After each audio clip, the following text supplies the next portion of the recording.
시간 우리가 계속해서 힘있게 박수하며 이 믿음의 길 우리가 끝까지 걸어가겠노라고 한 번 더 결단하며 기쁨으로 찬양하겠습니다.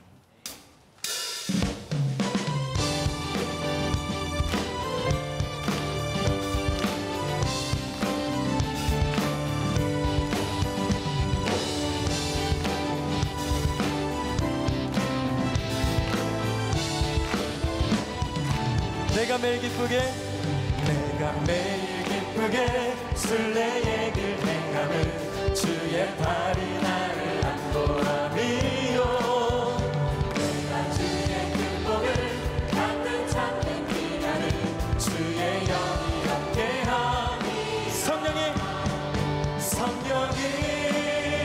계시네. 할렐루야 함께하시네. 좁은 길을 걸으며 밤낮 기뻐하는 것 주의 영이 함께하리라. 전에 죄에 빠져서 평안함이 없을 때 예수 십자가의 공로 힘입어 발 안에 엎드려 참된 평안 얻으니 주의 영이 함께하리. 선포합니다. 성령이 계시네. 할렐루야 함께하시네. 좁은 길을 걸으며 밤낮 기뻐하는 것 주의 영이 함께하리라.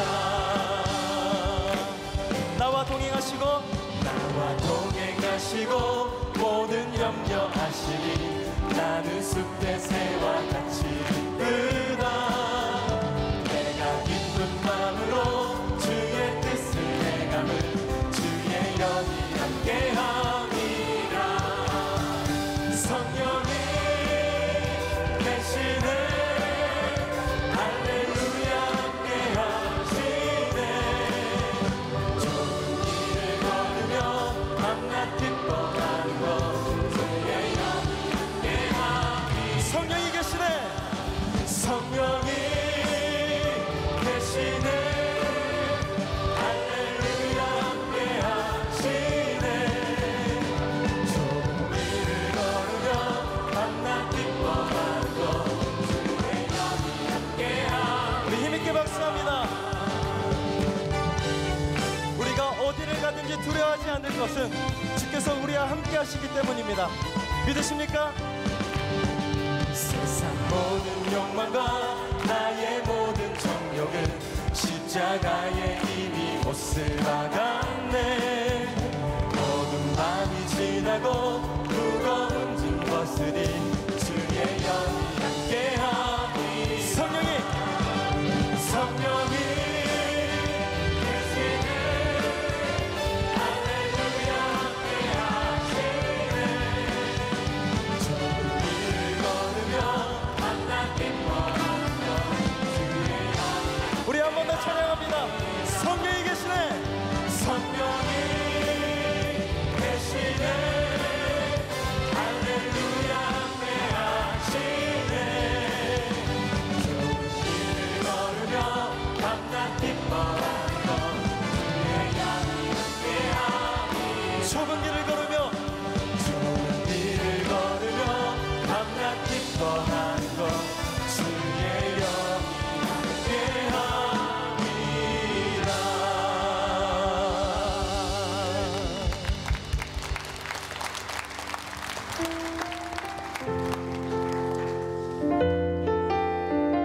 이 복음의 생명을 누린 자들만이 할 수 있는 고백, 우리가 한 번 더 주님 앞에 이 결단으로 나아가길 원합니다.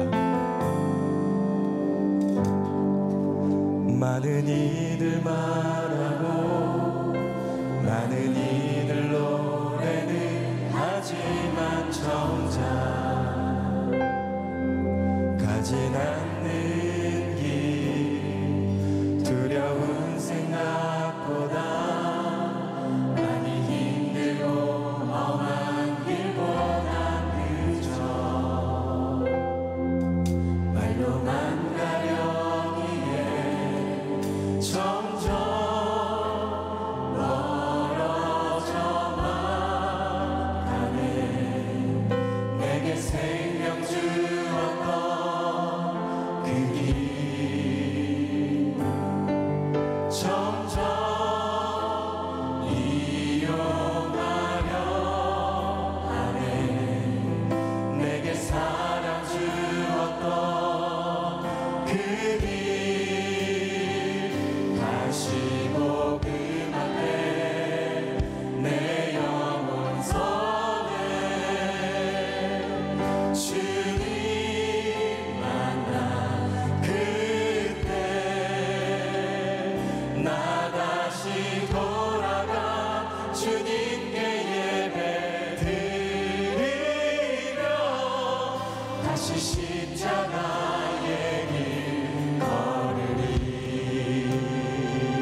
소리 높여 많은 이들 말하고 많은 이들 말하고 많은 이들 노래는 하지만 정작 가진 않는 길 두려운 생각보다 많이 힘들고 험한 길보단 그저 말로만 가려기에 점점 멀어져만 가네. 내게 생명 주었던 그 길 점점 이어가려 하네. 내게 사랑 주었던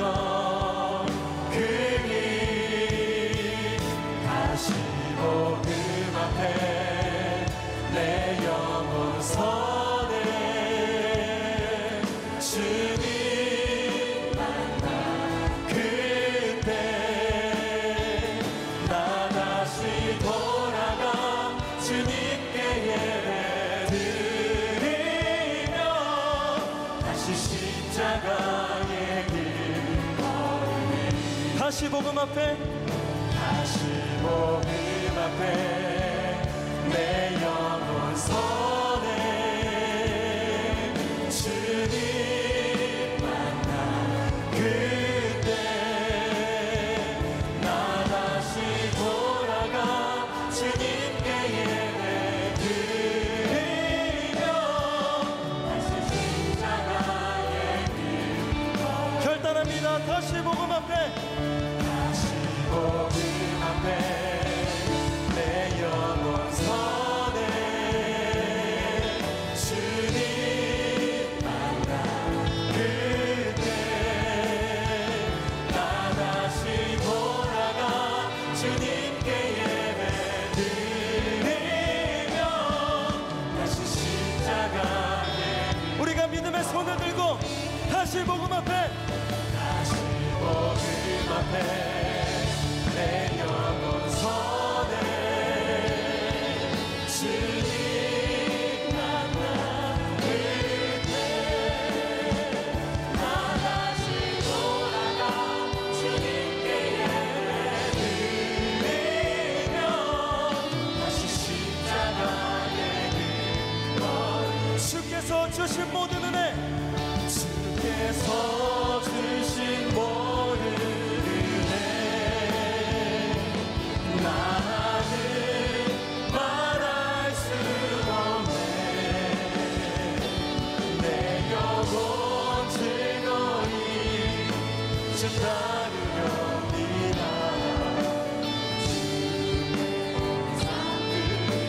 주께서 주신 모든 은혜 주께서 주신 모든 은혜 나는 말할 수 없네. 내 영혼 즐거이 주 따르렵니다. 끝까지 주님만 바라보겠노라고 이 시간 두 손 높이 들고 결단합니다. 주께서 주신 모든 은혜 나는 말할 수 없네. 내 영혼 즐거이 주 따르렵니다. 말씀 기대하며 함께 통성으로 기도합니다. 할렐루야. 기적을 만드는 감사의 언어 5가지 우리 한번 옆분들과 인사하십시다. 사랑합니다. 축복합니다. 감사합니다. 잘 될 겁니다. 승리하세요. 우리 드림채플과 카페 또 로비에 있는 분들도 동일하게 인사드립니다. 우리 하나님의 말씀은 사도행전 11장 19절에서 26절까지의 말씀 번갈아가면서 읽겠습니다. 제가 먼저 읽습니다. 그때 스데반의 일로 일어난 환란으로 말미암아 흩어진 자들이 베니게와 구브로와 안디옥까지 이르러 유대인에게만 말씀을 전하는데 그 중에 구브로와 구레네 몇 사람이 안디옥에 이르러 헬라인에게도 말하여 주 예수를 전파하니 주의 손이 그들과 함께 하심에 수많은 사람들이 믿고 주께 돌아오더라.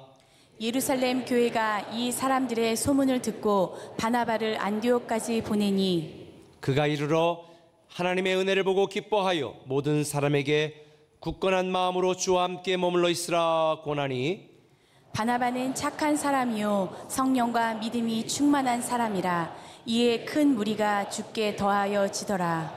바나바가 사울을 찾으러 다소에 가서 만남에 안디옥에 데리고 와서 둘이 교회에 1년간 모여 있어 큰 무리를 가르쳤고 제자들이 안디옥에서 비로소 그리스도인이라 일컬음을 받게 되었더라. 아멘. 몇 년 뒤에 세종에서 서울까지 또 추가로 건설되어지는 고속도로가 완공이 되면 세종에 많은 사람들이 몰려와 더 살고 굉장히 세종 사는 것이 편해질 것 같습니다. 지금도 전국 어디를 가든지 세종이 한국의 중심인 것 같습니다. 저는 서울 여의도에 있는 우리 총회 빌딩에 업무차 종종 가게 되어지는데 저는 갈 때 5손까지 차를 타고 가서 거기다가 씌워놓고 KTX를 타고 용산역이나 서울역에서 가게 되어지는데 주로 용산역을 이용하게 됩니다. 용산역에 가서 혹시 시간이 남을 때 보면 그 용산역 중앙홀에 LG나 삼성이나 여러 대기업들이 이 첨단 기기 제품들, 자기들의 제품들을 소개하는 그러한 부스들을 만들어 놓고 홍보하는 그런 기관들이 있습니다. 얼마 전에도 제가 그곳에 가서 보니까 정말 제가 감히 따라가고 사용하기에는 너무 늙었다고 제 자신을 한탄할 정도로 그렇게 발전된 기기 문명들을 보게 되어집니다. 참 세상이 엄청나게 빠른 속도로 발전하고 있다. 제가 예견하기에는 아마도 10년 안쪽에 이 홀로그램이라고 하는 프로그램도 만들어져서 목장 모임을 꼭 굳이 교회나 가정에 하지 않고 홀로그램으로 딱 켜가지고 서로 있는 곳에서 같이 아마 목장 모임 하게 되는 날이 오게 되지도 않을까라는 생각도 하게 되어집니다. 이렇게 빠르게 발전하는 문화 문명 속에서 과연 우리 성도들이 이 복음의 본질을 잊지 않고 이 복음의 본질을 붙들고 있으면서도 빠르게 변화하는 세상 가운데 어떻게 살아갈 수 있도록 제가 돕고 섬길 수 있을까라는 고민을 하다 보니까 정말 머리가 복잡해집니다. 특별히 우리 다음 세대들을 이렇게 빠르게 발전하는 문화 환경 속에서 어떻게 다음 세대들을 잘 키워낼 수 있을까라는 고민도 솔직히 하게 되어집니다. 저 나름대로는 우리 꿈의 교회 다음 세대를 위한 그러한 환경이나 장소나 프로그램들을 최선을 다하여 연구하고 제공하고 있지만 제가 그런 곳을 갈 때마다 정말 여러 가지 많은 생각을 하게 되어집니다. 몇 주 전에 제가 말씀드린 것처럼 목포 금란 컨퍼런스에 저는 마지막 날에 설교를 하러 갔고요. 또 우리 교회 몇 분 목사님들은 그곳에 아예 참여를 해서 이 선교적인 교회로 어떻게 교회가 한 곳에 머무르지 않고 더 하나님의 뜻대로 건강에 부응할 수 있을까라고 하는 그런 다양한 선택 강의들을 선택해 듣는 시간이 있었다고 합니다. 마지막에 다 끝나고 제가 같이 제 방에 모아서 이번 컨퍼런스에서 자네들이 배운 게 뭔지 또 우리 꿈의 교회에 적용할 수 있는 그런 것들이 있는지를 제가 들으면서 같이 대화를 하는 시간을 가졌었습니다. 그런데 이 4차 산업혁명 시대와 IT 문화 속에 있는 현재 우리 다음 세대 아이들에게 어떻게 성경을 잘 가르치고 글로벌 리더로 성장할 수 있도록 우리가 교회가 그 역할을 감당할 수 있을까라는 고민을 하는 그런 강의가 있었는데, 가서 보니까 아이들이 집에서나 교회에서 스스로 코딩이라는 프로그램을 통해서 만들어가면서 성경을 가르치는 프로그램들을 시연하는 것을 보았다고 그래요. 이 아이패드를 통해 가지고 마치 게임하는 것처럼 하나씩 자기들이 아이템을 갖다가 거기다 넣고 만들어가면서 하는 겁니다. 그래서 나중에는 골리앗이 다윗이 돌을 딱 던지니까 골리앗이 아야 하고 쓰러지는, 예를 들자면 그런 어떤 게임 같은 유형을 통해서 아이들 성경 공부하는 프로그램을 같이 연구하고 또 보았다라는 이야기를 들으면서, 앞으로 수년 안에 우리 꿈의 교회는 아이들에게 아이패드 하나씩 다 나눠줘 가지고 교회에서나 집에서나 연결해 가지고 동시에 그렇게 성경도 가르치고 공부도 시켜야 되지 않을까라고 하는 이런 불길한 예감이 자꾸 들어서 참 많은 고민이 되어집니다. 가능하다면 정말 우리 교회가 세상을 앞서가면서 교육의 어떤 그런 길을, 새로운 방법을 제시하는 그런 교회로 앞서 나가야 되지 않을까라는 그런 거룩한 고민을 살짝 하기도 했습니다. 사실 복음의 본질은 바뀌지 않지만 이 복음을 증거하고 또 연구하고 또 아이들에게 가르치는 방법은 바뀌어야 된다고 저는 생각을 합니다. 아니, 오히려 교회가 그 변화를 주도해야 된다고 생각을 합니다. 왜냐하면 하나님은 교회를 통해 이 시대, 이 세상을 바꿔 나가기를 기대하고 있거든요.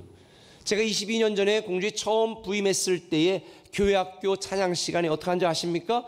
이런 창호지에다가 노래 가사를 딱 쓴 다음에 길다란 막대기를 하나씩 넘겨가면서 그러면서 아이들 찬양했었습니다. 그런데 이렇게 시대가 빠르게 발전해 나가면서 과연 교회는 어떻게 변화를 주도해야 되는가는 고민을 하게 되어집니다. 초대교회처럼 교회 존재 이전의 시대와 교회 존재 이후의 시대로 바뀌어져야 된다고 저는 생각합니다. 오늘 본문이 바로 그러한 내용입니다.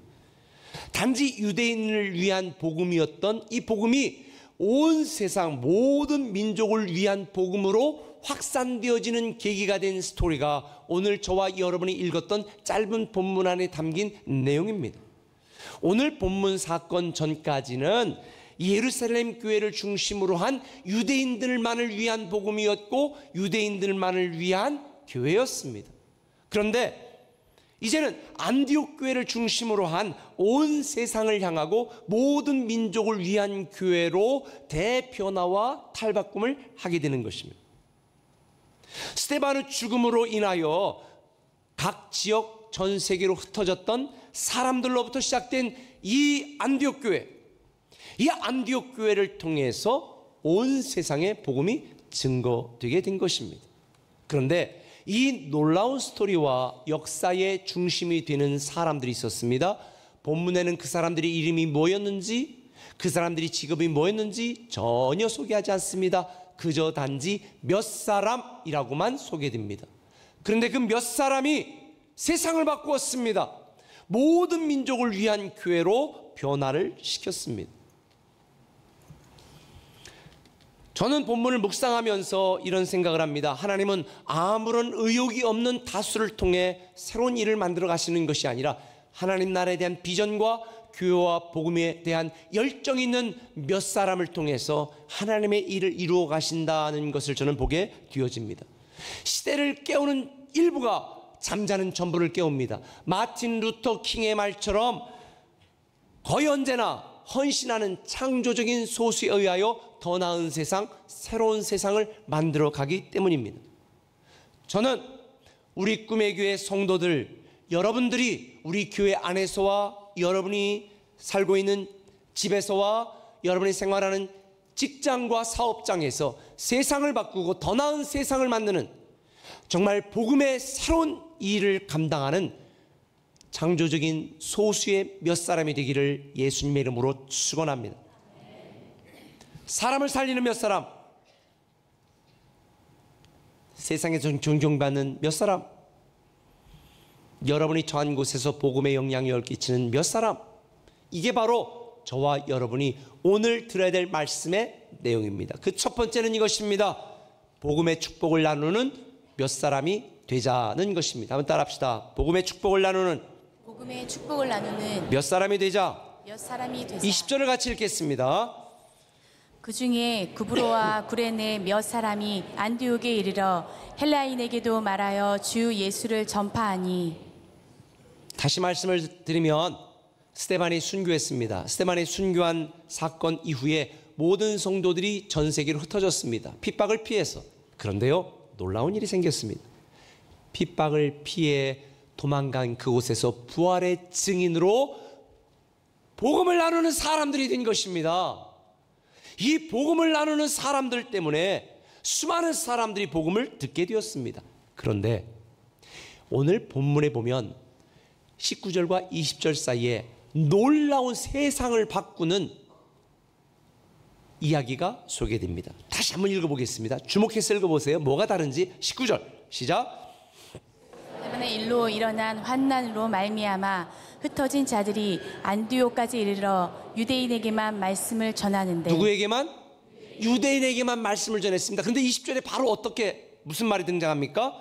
그 중에 구브로와 구레네 몇 사람이 안디옥에 이르러 헬라인에게도 말하여 주 예수를 전파하니. 흩어진 모든 사람들이 유대인에게만 복음을 증거했습니다. 왜냐하면 복음을 유대인을 위한 것이다. 유대인은 하나님이 택한 선민이기 때문에 유대인들만을 위한 복음이었습니다. 그런데 그 중에 몇 사람, 구레네 섬에 있었고 또 이 구브로의 이 얼굴 까마잡잡한 이런 몇 사람의 유대인들이 누구에게도, 헬라인에게도, 이방인에게도 복음을 증가하기 시작했다. 그들은 유대인만을 위한 복음, 선민을 위한 복음이라고 하는 이 고정관념을 깨고 모든 민족에게 복음을 증가하기 시작했습니다. 우리끼리만 우리가 받은 이 복음의 축복을 나누지 말아야 되겠다, 이런 생각을 했던 이 몇 사람이 받은 복음의 축복을 다른 사람들에게도 나누기 시작하면서 세워진 교회가 무슨 교회? 안디옥 교회. 그리고 안디옥 교회로부터 이방 선교가 시작이 되었고 이 안디옥 교회로부터 복음을 증거한 그 사람들로 흘러 2000년이 지난 우리 꿈의 교회가 된 것입니다. 저와 여러분 우리 모두는 이 몇 사람의 이름 없는 무명의 그리스도인들의 복음을 나누는 이 그들의 열정 때문에 구원을 받게 된 것입니다. 할렐루야. 우리는 그 이름도 모르는 몇 사람에게 복음의 빛을 진 것입니다. 저는 저와 여러분 우리 모두도 이 놀라운 복음의 축복을 누리는 자가 되려면 우리가 받은 이 복음을 나누는 자가 되어야 됩니다. 단지 나와 우리 가정만 복음의 축복을 누리는 이기적인 이 편견과 고정관념과 이 욕심을 깨뜨려야 되는 것입니다. 솔직히 말하면요, 초대교회 처음 세워진 예루살렘 교회 분위기 죽였습니다. 요즘 우리 교회 분위기 같다고나 할까? 이들은요 매일 모였습니다. 매일 저녁 모여서 서로 파티하고 떡을 나누고 교제하고 기도하고 사랑을 나눴습니다. 그중에 돈 많은 사람들은요 재산을 팔아서 담임 목사한테 다 가져온 거예요. 교인 중에 어려운 분들 나눠주시죠. 세상에 난 우리 교인들 그런 사람 10사람만 있으면 행복할 것 같아요. 아니 제가 봐서 어려운 분들 많거든요. 그럼 그런 분들에게 얼마 필요하세요? 쓰세요. 빚 쪼들려가지고 그냥 인생 포기할 생각하지 말고 쓰세요. 괜찮아요. 세상에 이런 교회 다니고 싶지 않으세요? 저도 이런 교회가 됐으면 좋겠어요. 그런데 여기서 한 가지, 하나님은 흩어지지 않고 하루에 5,000명씩 성도들 늘어나면서 부흥하는 이 예루살렘 교회를 그대로 두신 것이 아니라 스데반의 순교 사건을 통해서 그 교인들을 다 어떻게 했다? 흩어버렸어요. 다 핍박을 통해 전 세계로 흩어버린 거예요. 그리고 흩어진 사람들은 또 유대인에게만 복음을 전했는데 그 중에 몇 사람이 이방인에게 복음을 전하고 안디옥 교회를 세운 것입니다. 아하, 복음은 집안에 감춰서 되는 게 아니고 담장 안에 가둬서 되는 게 아니고 우리가 받은 복음의 축복은 온 세상에 나눠야 되는구나. 그런데 여러분 꼭 기억해야 될 게 있습니다. 복음의 축복은 나눌수록 더 풍성해진다는 것입니다. 우리가 하나님께 받은 이 복은 나눌수록 더 풍성해진다는 것입니다. 우물물을 사용하지 않으면 망가집니다. 폐수장 처리장 됩니다. 우물물은 계속 퍼써야 물이 나오게 되는 것처럼 복음의 축복은 나눠야 풍성한 열매, 복음의 능력이 배가 되는 줄 믿으시길 바랍니다.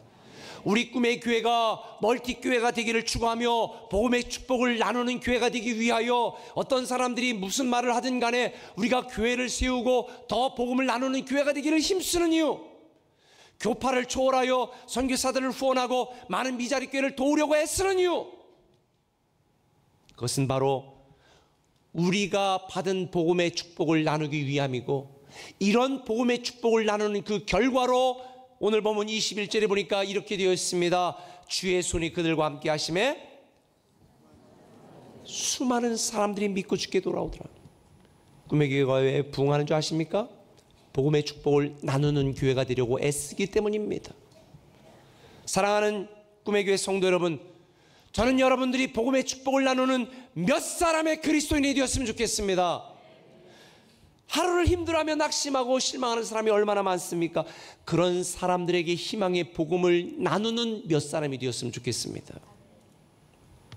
바나바처럼 사람들에게 외면당하고 시리에 빠진 바울에게 복음의 축복을 나누는 바나바처럼 저는 여러분들이 그런 사람이 되었으면 좋겠습니다. 솔직히 우리는 각자 상황도 다르고 환경도 다르고 능력도 다르고 직업도 다릅니다. 그런데 공통된 하나의 비전과 사명이 있습니다. 그것은 복음의 축복을 나누는 것입니다. 뉴질랜드의 복음주의자 브라이언 매드웨이는 그런 얘기를 했습니다. 교회는 예수님을 사랑하는 자들로 가득 차 있다. 그러나 예수님이 사랑하는 자들을 사랑하지는 않는다.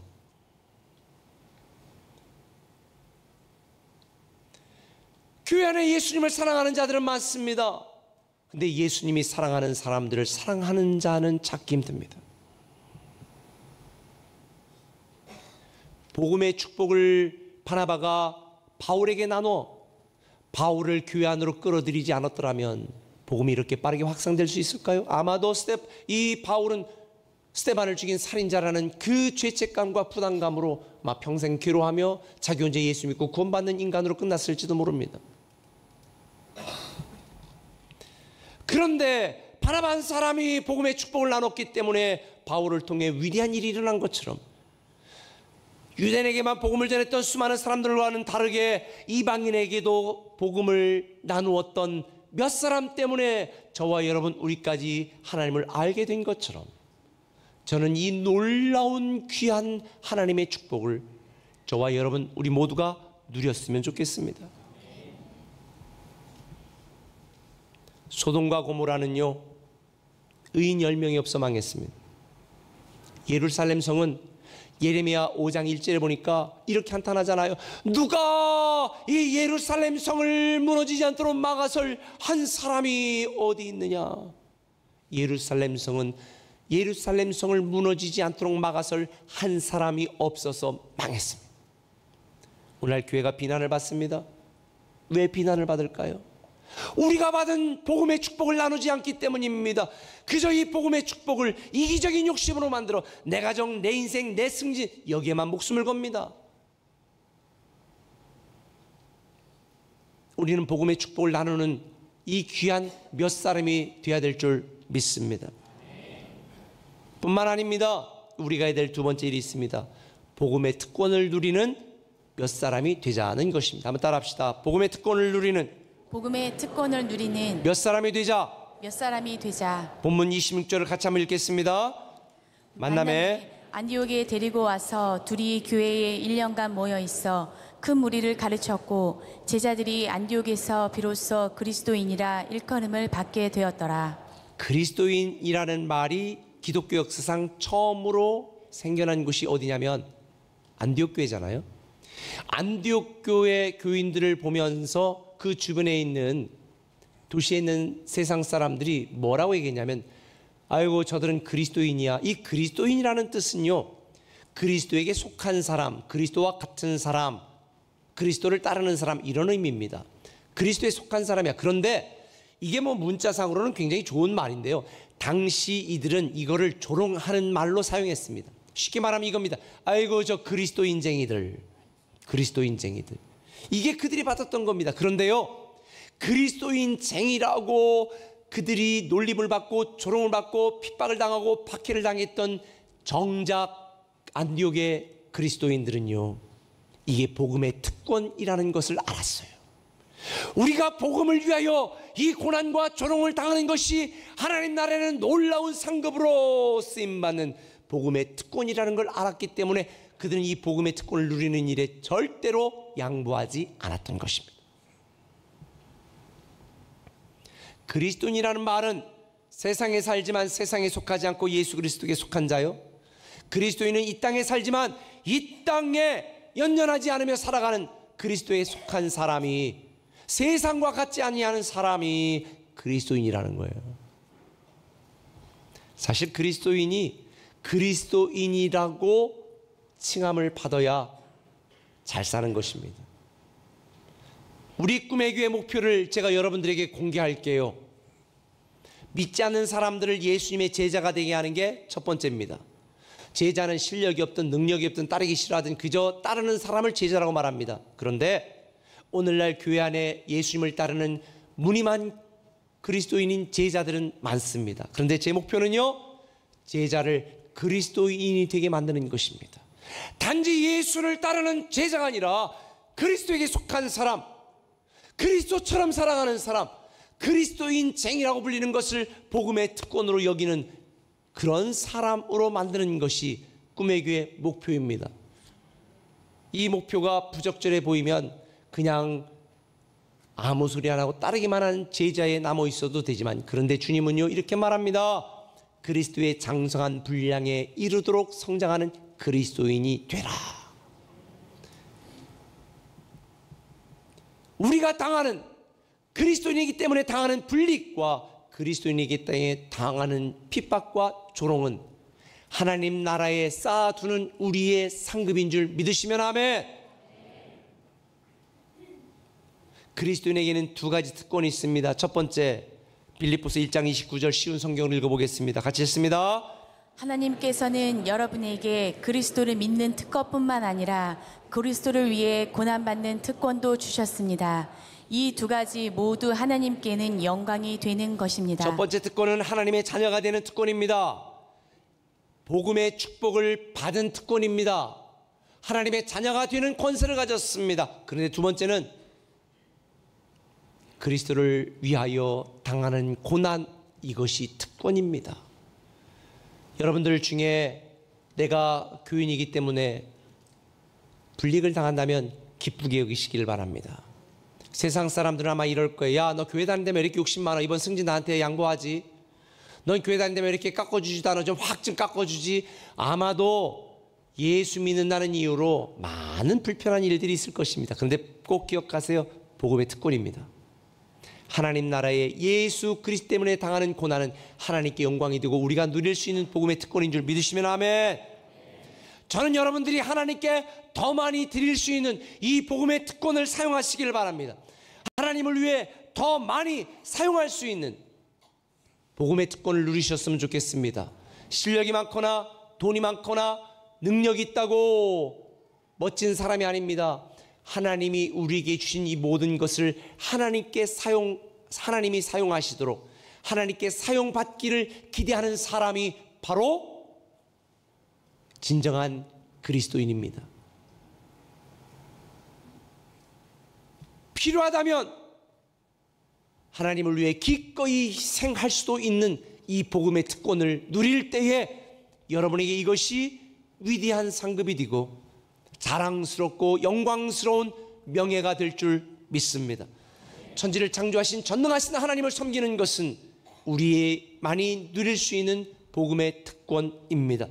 그런데 성경에 보면 자신에게 주어진 이 복음의 특권을 누리지 못하고 다른 사람에게 빼앗겨버린 정말 어리석은 인간이 하나가 소개됩니다. 누굴까요? 힌트는 쌍둥이입니다.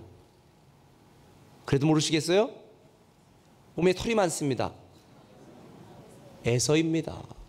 에서는 장자의 특권, 하나님을 섬기고 이스라엘의 조상이 될 수 있는 이 위대한 영적인 특권, 복음의 특권을 뭐 한 그릇에? 팥죽 한 그릇에 팔아넘겼습니다. 당장의 배고픔 때문에, 당장 현실의 이익 때문에 자기가 누릴 수 있는, 하나님께 사용받을 수 있는 이 복음의 특권을 팔아넘겼습니다. 너무너무 어리석고 멍청한 인간에서. 근데 그런 분들이 교회 안에도 많다는 거 아세요? 어쩌면 여러분일 수도 있습니다. 당장 현실에 내게 들어오는 이자율 얼마, 사업의 이익금 얼마, 당장 남들보다 조금 빠른 승진에 하나님을 위하여 기꺼이 사용받고 쓰임받고 드리고 고난을 받을 수 있는 복음의 특권을 상실해버리고 팔아넘기는 에서와 같은 신앙을 하는 사람이 얼마나 많습니까? 저는요, 정말 제가 하나님께 이렇게 쓰임받을 수 있는 특권을 하나님 나라 갈 때까지 빼앗기지 않기를 기도하고 있습니다. 육신적으로도 정신적으로도 사실은 굉장히 힘든 때가 많습니다. 그러나 내가 주를 위하여 고난을 당하고 주께 쓰임받는 이 복음의 특권, 당장의 안락함과 당장의 눈에 보이는 이익 때문에 절대로 포기하지 않을 것입니다. 저는 여러분들도 소탐대실하지 마시고 멀리 보고 크게 보고 길게 보시길 바랍니다. 영혼의 관점에서 여러분을 보시기 바랍니다. 여러분의 얕은 믿음의 수준과 여러분의 어설픈 지식의 기준으로 하나님을 판단하고 평가하며 팥죽 한 그릇에 여러분의 눈을 복음의 특권을 팔아넘기지 마시고 하나님의 관점에서, 하나님의 계획과 하나님의 기대의 관점에서 여러분을 보면서 내가 주께 쓰임받을 수 있는 이 거룩한 복음의 특권 마음껏 사용하시기를 예수님의 이름으로 축원합니다. 하나님이 여러분에게 주신 그 어떤 것이든지 무엇이든지 하나님께 쓰임받는 복음의 특권을 누리시기를 예수님의 이름으로 축원합니다. 올해 평창 동계올림픽에서 여러 종목이 있었는데 여러분 어떤 종목을 좋아하세요? 피겨스케이팅, 김연아? 근데 저는요, 아름다운 것보다 빠른 게 좋아요. 이상화 선수 제가 팬입니다. 스피드 스케이팅, 그 맑은 하얀 음반 위를 그냥, 이야, 정말 저도 그렇게 쫙 달리는데 스트레스가 확 풀리잖아요. 그런데 이상화 선수가 메달을 따고 한 기자가 이상화 선수에게 인터뷰를 했습니다. 말미에 이렇게 물었습니다. 이상화 선수에게 국가대표란 뭔가요? 국가대표요? 그냥 죽는 거예요. 그냥 죽는 거예요. 아, 이 인터뷰 내용이 저의 가슴을 찔렀습니다. 누군가 저에게 목사님, 목사가 뭐예요? 저는 이렇게 대답할 겁니다. 그냥 죽는 거예요. 저만 그런가요? 여러분에게 누군가가 그리스도인, 교인의 의미가 뭡니까? 그냥 죽는 겁니다. 이렇게 답변할 수 있어야 되지 않을까요? 사실 이상화 선수가 그렇게 말한 데는 의미는 모르겠지만 저는 이렇게 생각합니다. 국가대표는 큰 특권입니다. 그런데 국가대표로 메달을 따야 된다고 하는, 조국의 명예를 지켜야 된다고 하는 이 부담감 얼마나 어깨를 짓눌렀겠습니까?